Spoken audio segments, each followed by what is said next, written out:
Overseas markets are leveling off this morning with some gains after last week's dramatic plunge over fears of a COVID-19 pandemic.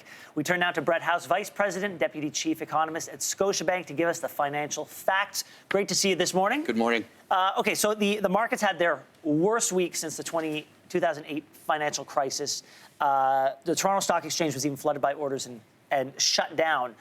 How worried should the average Canadian be about their finances, about their investments? Well, there's no question that everyone's concerned seeing the numbers from last week. But if you're a long-term diversified investor, as we all should be, your focus should be on that long horizon. Yeah. And keeping calm through this, continuing to contribute to your RRSP today, the deadline for contributions, and also think most importantly about ensuring that you've maxed out your RESP contributions. That's a 20% match from the federal government. You can't do better than that on any other investment. A lot of people want to compare this to the 2008 meltdown. It seems to me, right, like at first blush, we had to address some structural issues, whereas this seems like an external crisis that's affecting the markets. Where are the similarities? Where are the differences? Yeah, they are profoundly different situations. In 2008, we had a problem in mortgage markets and the financial system in the United States. Here, we've got a disruption in supply chains, mainly coming out of China, but they're by no means broken. You know, when we look at past epidemics, these kinds of disruptions typically pass after a couple quarters. They have an immediate impact on growth for about half a year, and then we see a moderate and sometimes actually quite robust rebound. Oh, really? Okay. Yeah. Well, meanwhile, the Bank of Canada is set to release its latest interest rates this week. So far, 40 banks around the world have cut their rates. Is Canada going to follow suit?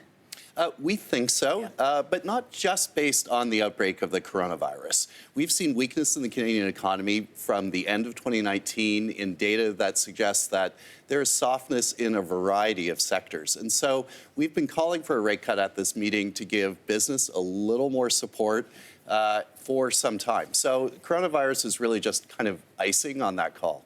Brett, you just said weakness and softness in the same sentence. Are we headed towards a recession? Well, yeah, we do think the coronavirus is going to have an impact in the first half of this year. But as I mentioned, as we get a sense of how far this epidemic is going to go, we would anticipate a moderate rebound toward the end of the year. And in the meantime, we have a couple automatic stabilizers in place. First, interest rates have already come down in global markets. That makes conditions easier for businesses and consumers. And we anticipate we will get that support from the Bank of Canada and possibly federal spending. Brett, so much of these, when we deal with these disruptions that have to do with health crises, a lot of it is perception that turns into reality. Are you saying that if everything improves, if we're able to keep this thing in check, that 6 months from now we'll see the correction that is needed? Well, in some ways, that's the pattern we've seen from past outbreaks, and past performance is no indication of future activity, but we're already seeing some indications that the number of new cases is leveling off in China, and there's some question about those numbers. But the real concern is how far does this go in other countries? How many new cases appear that don't seem to have a clear vector of transmission behind them? And until we get a handle on that, it's not clear.